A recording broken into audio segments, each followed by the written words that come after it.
kajian kita masih di bab adab terhadap diri kita. Ya, bab 2 adab, ya, kaitan adab-adab yang ada, fasalnya adalah yang kaitan dengan adab untuk diri kita. Ya sekalian, ini dua poin sudah kita kaji. Adab seorang muslim muslimah terhadap dirinya itu ketika kita melakukan taubat. Taubatan nasuha. Kita harus langsung kembali kepada Allah Subhanahu wa taala ketika kita melakukan hal-hal yang tidak diinginkan Allah Subhanahu wa taala. Dosa, kezaliman, kemaksiatan, kemungkaran, ya. Kemudian muraqabah, harus kita bangun kembali rasa waspadaan bahwa kita selalu diawasi, ya. Ada muraqabah kita bahwa Allah Subhanahu wa taala selalu mengawasi kita dimanapun kita berada. Dengan ada ulama-ulama yang luar biasa, ya. Ada Al-Imam Al-Junaid, ada Al-Imam Ibnu Mubarak, ya. Dan juga ada kasus kaitan dengan sahabat Umar, Khalifah Amirul Mukminin dengan seorang penggembala kambing, ya. Kemudian juga ada kisah kaitan dengan Nabi Yusuf dan Zulaikha. Nah, ini kaitan dengan muraqabah kita. Kalau kita menyadari bahwa Allah selalu melihat kita, mengawasi kita, enggak mungkin seorang muslim yang beriman pada Allah dia melakukan kemaksiatan, kemungkaran. Ya. Siapapun dia. Jadi contoh kaitan dengan korupsi, habis itu mengambil haknya orang lain, maling, selingkuh, ya, kaitan dengan dosa-dosa yang kaitan dengan wanita dan sebagainya. Kenapa? Ya kita menyadari bahwa itu semua akan dicatat oleh Allah Subhanahu wa taala. Ada raqibun, ada atid. Dan kemudian kita harus selalu muhasabah. Oh iya, apa sih yang sudah saya lakukan? Sejauh mana ya amal-amal saya yang sudah dilakukan hari ini, 1 pekan ini, 1 bulan ini, 1 tahun yang sudah lewat. Nah, ini muhasabah. Ada evaluasi. Termasuk adab kita pada diri kita ketika kita melakukan muhasabah pada diri kita. Kemudian mukadimahnya sudah kita baca dikit, ya. Karena seorang muslim muslimah itu dalam kehidupan ini dia menganggap kayak orang yang berdagang. Kalau dia hanya melakukan yang wajib saja itu balik modal. Ya kan? Nggak mungkin kan orang usaha kemudian hanya balik modal. Maka ketika dia melihat bagaimana dia melakukan sunnah-sunnah yang ada, itu keuntungan dalam perdagangan. Ya. Bukan hanya yang wajib saja, tapi yang sunnah-sunnah yang kita lakukan. Kalau ada kemaksiatan yang kita lakukan, kemungkaran, ya, kezaliman, itu artinya apa? Kerugian dalam perdagangan kita. Ya, harus melakukan evaluasi, muhasabah. Ya. Kalau kita tahu, oh ini ada kekurangan dalam suatu kewajiban, kita lakukan kewajiban itu, kita kuatkan kembali. Kalau kita meninggalkan kewajiban, kita lakukan, kita ulang atau yang ada qadha'nya. Kalau enggak bisa diqadha, ya kita lakukan yang sunnah-sunnah. Kita kuatkan di situ. Nah, ini seorang muslim, muslimah yang melakukan muhasabah, yang merupakan adab pada dirinya. Nah, ini kita ketemu 2 ayat. A'udzubillahi minasyaitonir rajim, surat Al-Hasr.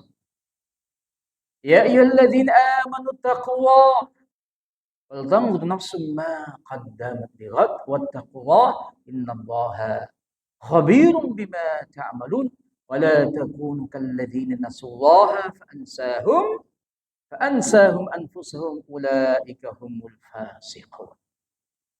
Ini luar biasa, jemaah sekalian. Dan ini juga ayat yang sering dibaca oleh para imam, kan? Al-Hasr ini. Yang pertama, ya ayyuhalladzina amanu, wahai orang-orang yang beriman, yang dipanggil kita semua. Ada perintah, ittaqullah. Ada di sini ayat yang pertama ini ada 3 perintah. Yang pertama, perintah untuk bertakwa pada Allah Subhanahu wa taala. Kemudian yang akhirnya juga sama. Wattaqullah. Perintah takwa yang di ujungnya sama. Nah, di tengah-tengah ada perintah untuk muhasabah. Kalimatnya ada. Ayatnya wal tanzur nafsum ma qaddamat lighad. Wal tanzur, dan hendaknya seorang nafsun itu jiwa manusia melihat, memperhatikan apa yang sudah lewat. Ma qaddamat, bulan kemarin, Ramadan kemarin, bulan Syawal kemarin. Saat ini kita di ujung bulan Dzulqa'dah. Salah satu bulan-bulan yang dimuliakan Allah Subhanahu wa taala.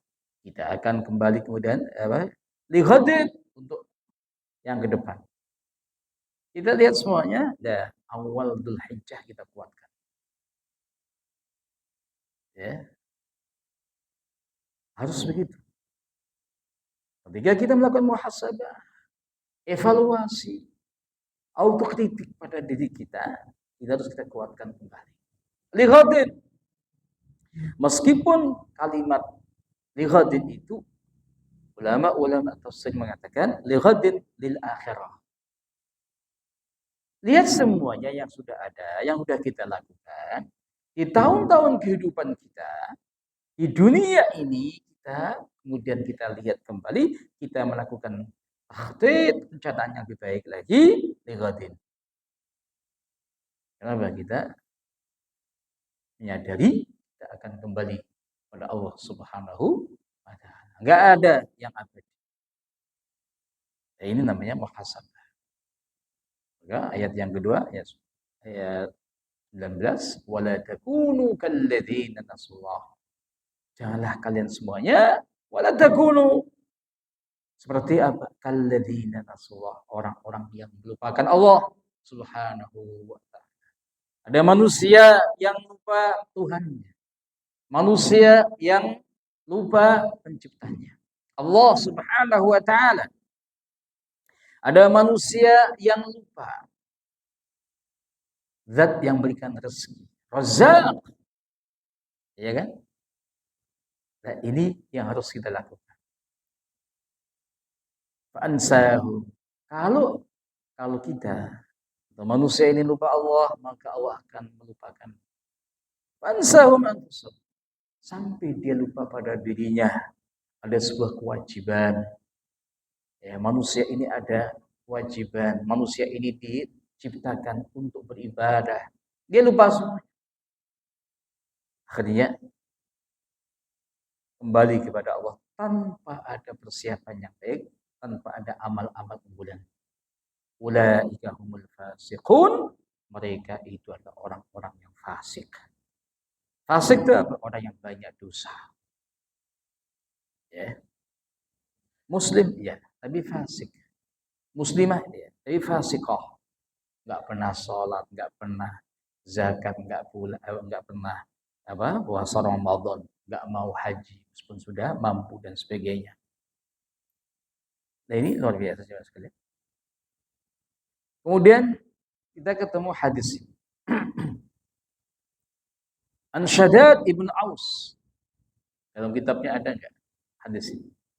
An Nabi sallallahu alaihi wasallam qala al-kaysu man dana nafsah wa 'amila lima ba'da al-maut wal 'ajizu man atba'a nafsahu hawaha wa tamanna 'ala Allah. Itu sahabat Shaddad ibn Aus dari Rasulullah Nabi sallallahu alaihi wasallam qala, bersabda, al-kaysu, orang yang cerdas itu. Kais. Mandana nafsahu, orang yang selalu muhasabah pada dirinya. Dana itu artinya apa? Muhasabah. Orang yang selalu mengevaluasi dirinya. Wa amila lima ba'dal maut, dan dia beramal untuk hari setelah kematian. Itu orang yang cerdas. dalam mensikapi kehidupan yang fana ini. Ya. Ada orang tahu dia akan kembali pada Allah. Dunia sementara. Dunia adalah ladang amal kita. Panggung amal kita itu dunia. Kalau kita sudah wafat, sudah selesai. Ya. Tinggal apa? Nunggu hasil. Nunggu apa? Balasan. Kayak orang ujian. Kayak anak-anak kita yang kuliah, yang sekolah. Ada waktu dia di bangku sekolah atau kuliahnya, dia serius. Mempersiapkan dirinya untuk ada ujian. Kalau dia berhasil melakukan persiapan yang baik, maka dia akan hasilnya juga dia terima. Beda kalau kita nggak melakukan apa-apa dalam kehidupan yang fana ini, akhirnya kembali kepada Allah tanpa ada bekalan.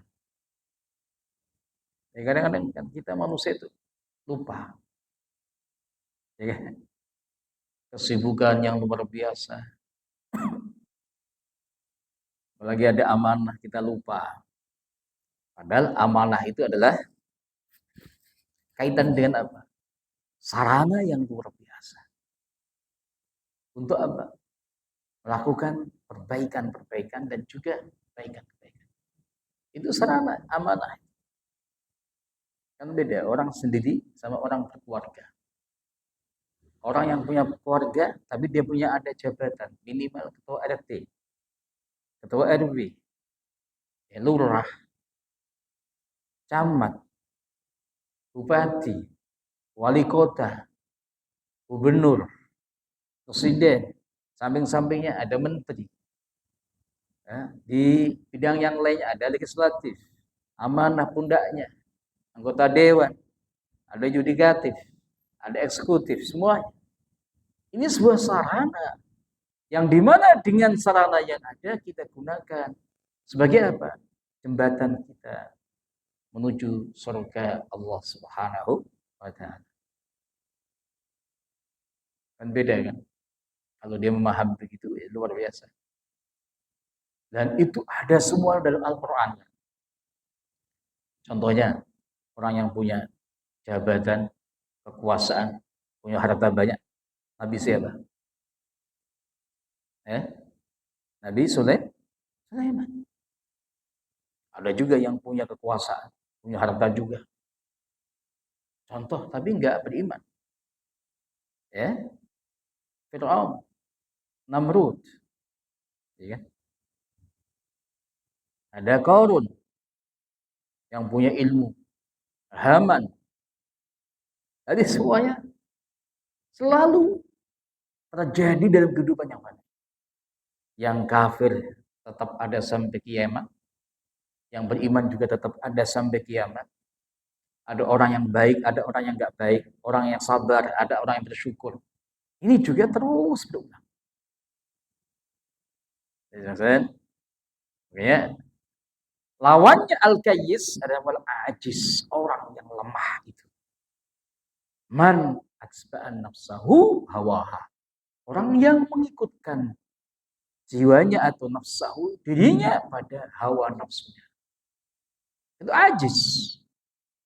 Itu manusia yang lemah di hadapan Allah Subhanahu wa Ta'ala. Ketika dia enggak bisa mengelola syahwatnya, hawa nafsunya. Ya kan? Syahwat pasti ada manusia. Tapi bagaimana mengelola syahwat itu pada hal-hal yang dicintai Allah, yang dipuji Allah Subhanahu wa Ta'ala. Ya. Tamanna Allah, dia berharap. Ada angan-angan saja. Oh, berangan-angan pada Allah. Min ahli jannah. Dan enggak melakukan apa-apa. Selalu mengikuti hawa nafsunya. Yang namanya hawa nafsu itu beda. Harus dikelola. Kenapa? Nafsu itu kebanyakan itu amarah. Bisu. Yang selalu memerintahkan. Ada dorongan, bisikan-bisikan kepada sesuatu yang tidak perintahkan Allah Subhanahu wa taala. Awalnya manusia begitu, tapi ada keimanan. Oh iya, ditahan. Oh ini haram. Nah, itu kan di situ. Ya sekalian, sahabat Umar mengingatkan pada sahabat-sahabat yang lainnya pada saat itu. Wa yurwa an Umar ibn Khattab, dan diriwayatkan ya, kaitan dengan sahabat Umar ibn Khattab ini. Beliau berkata, hasibu anfusakum, hisab diri kalian. Qabla an tuhasabu, sebelum kalian dihisab Allah Subhanahu wa taala. Tuh. Jadi evaluasi kan muhasabah itu. Ya. Itu menghisab diri kita. Loh nanti kan ada yaumal hisab, ada yaumal mizan. Amal kita ditimbang oleh Allah Subhanahu wa taala, dihisab oleh Allah Subhanahu wa taala. Enggak ada satupun amal kita yang lepas dari pengawasan Allah dan para malaikat. Enggak mungkin kita mengatakan, ya Rabbi enggak, saya enggak melakukan begitu, enggak. Ya kalau di dunia bisa. Ya kan? Oh, saya enggak bisa, bohong bisa. Enggak ada orang yang bisa bohong. Nah, saksinya semuanya badan kita bersaksi. Mata kita, ya. Pendengaran kita bersaksi, kulit kita semua bersaksi. Watazayyanu bil ardil akbar, dan juga berhiaslah untuk apa? Perhelatan yang besar, yang luar biasa, yang agung, yaitu apa? Yaumul qiyamah. Wa inna ma yakhiful hisab yaumul qiyamah. Sesungguhnya manusia yang ringan hisabnya pada hari kiamat ala man hasaban nafsu fid dunya, itu orang yang selalu muhasabah, yang selalu mengevaluasi dirinya pada saat di dunia. Ya saat ini. Ya. Muhasabah kan bisa setiap malam. Kita kan mau tidur. Coba kita ingat, apa sih yang tadi hari ini sudah kita lakukan. Itu bisa setiap malam. Oh iya, saya tadi melakukan kesalahan, kedzaliman, kemaksiatan, kemungkaran. Tahu kita.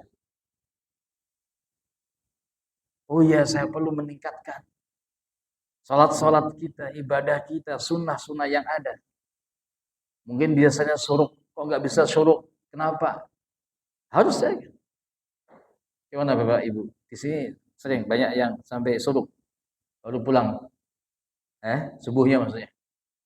Nggak ada. Nah, ramaikan aja. Kita makmurkan masjid yang ada.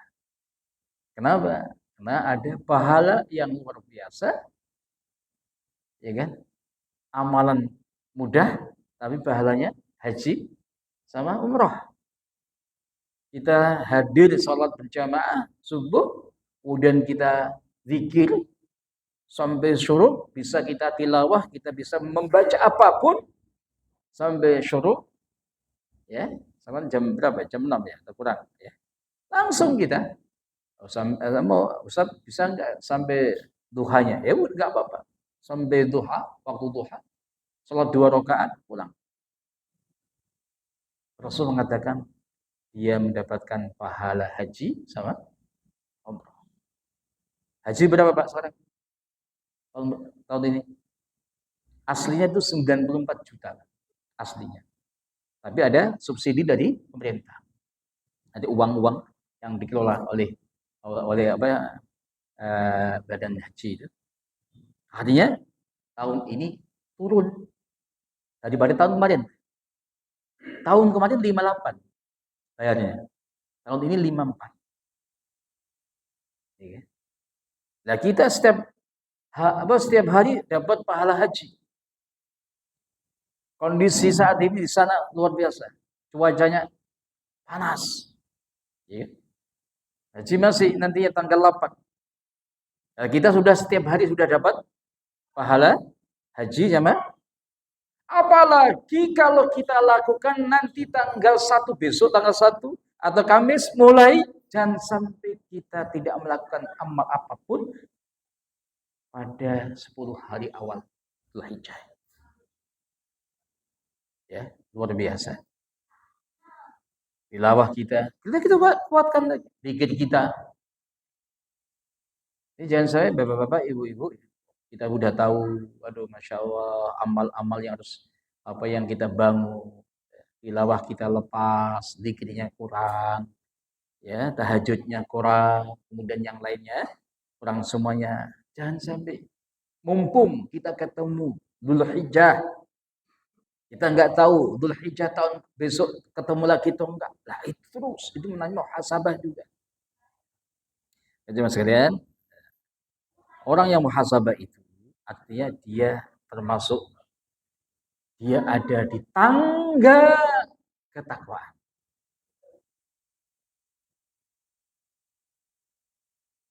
Dan ini seorang Imam Maimun ibnu Mihran. Wa yurwa an Maimun ibni Mihran qala la yakunu al-'abdu taqiyan hatta yuhasiba nafsahu kama yuhasibu syarikahu min aina mat'amuhu wa malbasuhu. Seseorang itu enggak sampai tangga ketakwaannya sampai dia selalu melakukan muhasabah pada dirinya. Sebagaimana dia melakukan muhasabah pada temannya. Ditanya, dari mana itu pakaiannya?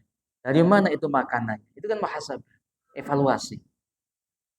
Ya kan? Sama juga dalam diri kita kan gitu. Kita dengan Allah, kita dengan keluarga kita, kita dengan anak-anak kita dengan masyarakat kita dan sebagainya. Jadi sekalian, ini Masya Allah. Beberapa ulama-ulama kita termasuk juga para sahabat, ini sahabat Umar. Wa kana radhiyallahu anhu idza janna 'alaihi al-lail yadribu qadamayhi bil-dirrah. Ay 'asa raqiqa wa yaqulu li nafsihi madza 'amilta al-yawm. Jadi sekalian, ini sahabat Umar. Sahabat Umar itu khalifah yang kedua. Yang syaitan takut ketika berpapasan dengan sahabat ini. Setiap malam, idza janna 'alal lail, ketika malam tiba, dia mukul-mukul dua telapak kakinya dengan apa itu cemeti atau mungkin asok ini tongkat yang agak kecil.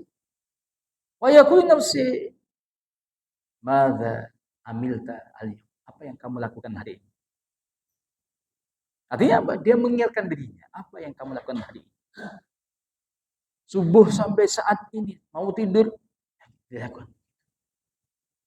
Ya minimal kita melakukan gitu. Oh iya, tadi pagi sampai saya mau tidur itu, apa yang kurang ya? Apa yang perlu kita tambah besoknya? Dan ini manfaat muhasabah. Teman sekalian, sahabat Abu Talha, beliau usianya 69 tahun. Wafat tahun 34, zamannya sahabat Ali. Ya. Radhiyallahu anhu lamma shaghalathu hadiqatuhu an salatihi, ketika beliau disibukkan kebunnya, kebun kormanya dari salatnya, asik dengan tanaman yang ada di kebunnya itu, kemudian salatnya terlambat, rajamina shadaqatan lillah azza wajalla, langsung dikeluarkan sedekah pada Allah Subhanahu wa taala dari hasil kebun itu. Falam yakun hadza minhu illa muhasabatan nafsihi. Kenapa dia melakukan begitu? Dia enggak melakukan hal itu kecuali dia muhasabah, melakukan evaluasi, wa ataban laha, menegur dirinya, wa ta'diban, berikan pembinaan, takdib. Ini seorang sahabat namanya Abu Talha. Artinya ketika dia meninggalkan kewajiban, ketinggalan, bukan meninggalkan, ketinggalan sholat berjamaah. Nanti ada juga yang sholat berjamaah, sahabat Umar juga, sahabat Ibnu Umar juga. Langsung dikeluarkan sekedahnya. Artinya apa? Ada muaqabah. Dia melakukan apa? Iqab, sanksi pada dirinya dengan mengeluarkan sedekah. Ini ada seorang tabi'in. Beliau ini sebenarnya hidupnya zaman Rasulullah. Namanya Al-Ahnaf Ibnu Qais. Tapi dia nggak pernah ketemu Rasulullah. Ya. Dia beriman nantinya, ya, tapi dia nggak pernah ketemu Rasulullah. Makanya dia bukan sahabat, tapi tabi'in. Lihat itu. Beliau lahir tahun 20 sebelumnya Hijriah. Ya. Sebelumnya Islam. Wafatnya 72 Hijriah. Zaman Muawiyah. Usianya 92 tahun. Usianya. Kemudian ada ibu-ibu yang wafat usia 80. Saya pernah takziah tetangga, ibu-ibu usia 120 tahun. Luar biasa. Saya akan sering saya ceritakan. Ya, makanya ada manusia kan beda-beda lah. Tapi yang penting adalah amalnya. Usia itu casing, Pak. Ya. Jangan sampai dikasih usia panjang tapi enggak kita gunakan untuk Allah Subhanahu wa taala. Tapi mau enggak dikasih panjang atau pendek usia? Maunya pendek apa panjang? Ya tergantung doanya bapak-bapak, ibu-ibu. Pernah enggak minta pada Allah, ya Allah, panjangkan usia saya dan berkahi. Itu penting berkahnya. Jangan sampai mintanya usianya panjang tapi enggak pernah berkah. Digunakan untuk kemaksiatan. Kan ada juga orang yang tua tapi juga semakin dia jauh dari Allah Subhanahu wa taala, enggak pernah sholat, enggak pernah melakukan kebaikan. Ada juga.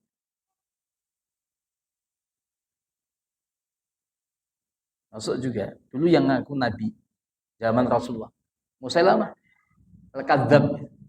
Itu panjang tuh usianya. Ya. Jangan sekalian.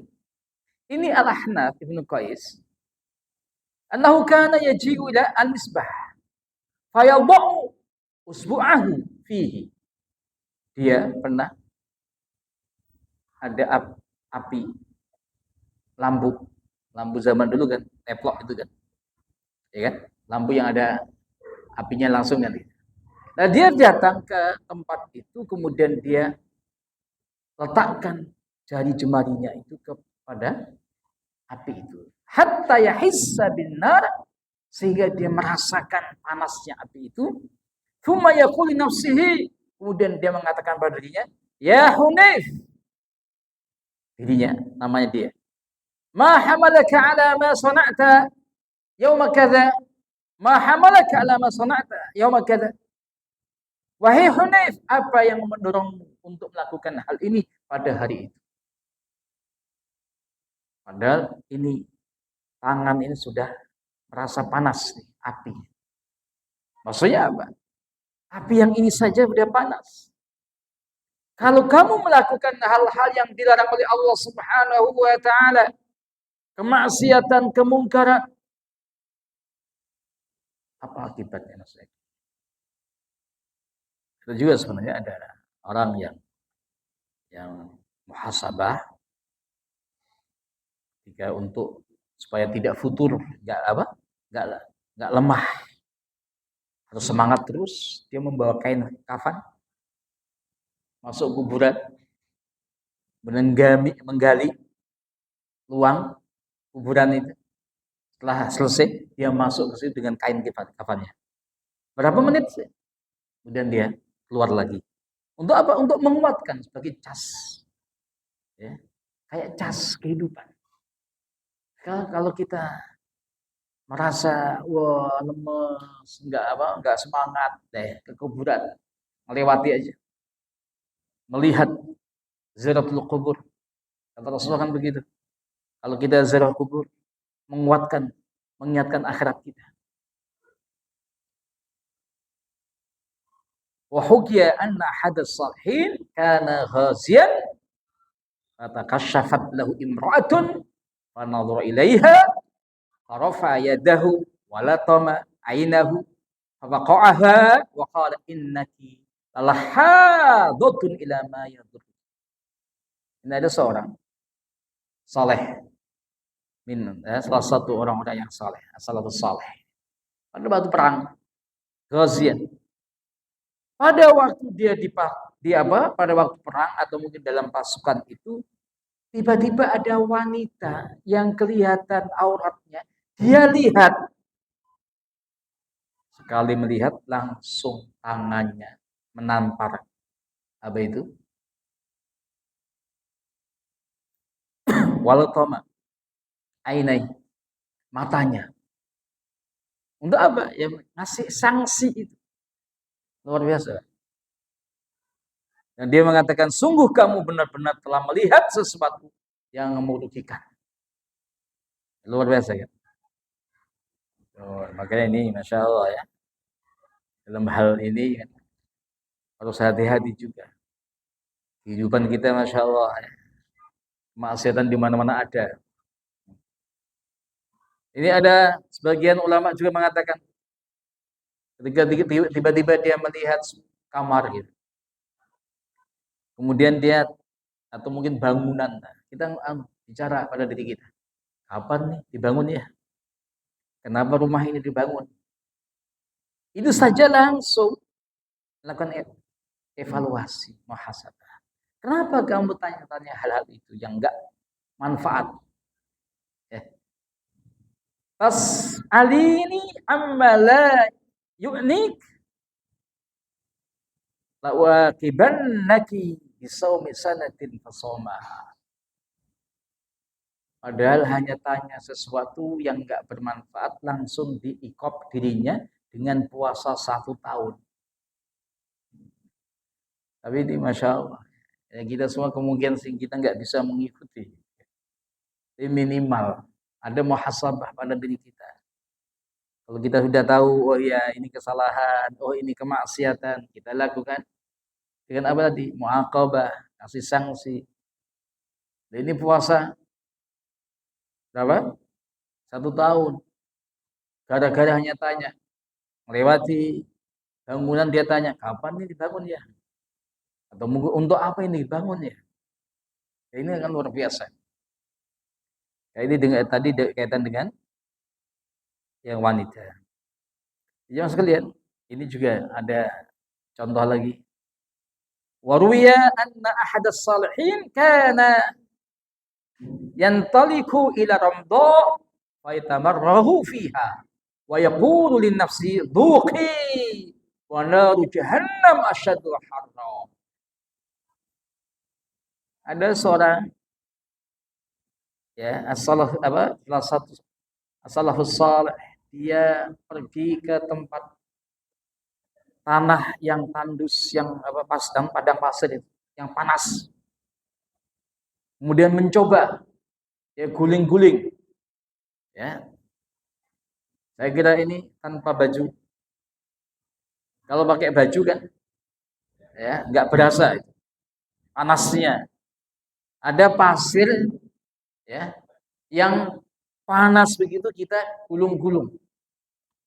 Kemudian dia ngomong pada dirinya, "Buki, rasakan. Wahai jiwa hal ini. Wa naru jahannam asyaddu harra." Sedangkan api jahannam lebih berat, lebih apa? Lebih dahsyat panasnya. Kemudian diingatkan, ajifatun billail. Ya Bu, masih ikut ngaji kan? Ajifatun billail, apakah kamu bangke pada waktu malam? Maksudnya apa Pak? Bangkai pada waktu malam siap. Dikatakan jifa, bukan mayit ya. Jifa, bangkai pada waktu malam. Nggak pernah ada yang namanya ibadah, nggak ada ini. Habis bitalatun bin nahar, pengangguran pada waktu siang. Nggak ada amal-amal kebaikan sama sekali. Malamnya hanya digunakan untuk menikmati apa itu dipan-dipannya saja. Luar biasa. Dan juga yang kedua itu ada orang tiba-tiba dia melihat ke atas. Di atas ada loteng, ada mungkin kayak kita di apa itu perumahan kan, ada tingkat-tingkat. Ketika kita melihat ke atas, melihat wanita. Nah, ini Pak. Faro'a imra'atan fanadhara ilaiha. Kemudian diikop dirinya fa'akhadha ala nafsi alla yanzur ila sama madama hayy. Dia enggak pernah melihat ke atas lagi sepanjang dia hidup. Kok bisa gitu? Itu gara-gara melakukan sebuah kemaksiatan biasa itu. Itu ulama-ulama kita luar biasa sekalian waktunya ya. Ini ayat yang dikuatkan. Wa amma man khafa maqama rabbi wa nahan nafsa 'anil hawa fa innal jannata hiyal ma'wa. Ini yang kita inginkan. Al jannah itu, tapi dengan apa? Kita harus takut pada Allah Subhanahu wa taala. Man khafa maqama rabbih. Enggak mungkin kita melakukan kemaksiatan, kemungkaran. Wa nahan nafsa 'anil hawa, tahan jiwa kamu, diri kamu dari al-hawa, hawa nafsu. Ini luar biasa. Jemaah mungkin Allah SWT itu poinnya, masih ada satu poin lagi nih. Itu poin yang terakhirnya apa? Mujahadah. Masya Allah. Taubah, kemudian muqarrabah, kemudian muhasabah. Ini 3 hal yang luar biasa kita bangun kembali dalam diri kita. Kemudian yang keempat nantinya ada mujahadah. Semangat ya, membangun amal-amal ibadah kita dalam kehidupan kita selanjutnya. Sampai kita ketemu Allah Subhanahu wa taala. Mungkin itu, semoga ada manfaatnya untuk kita semuanya.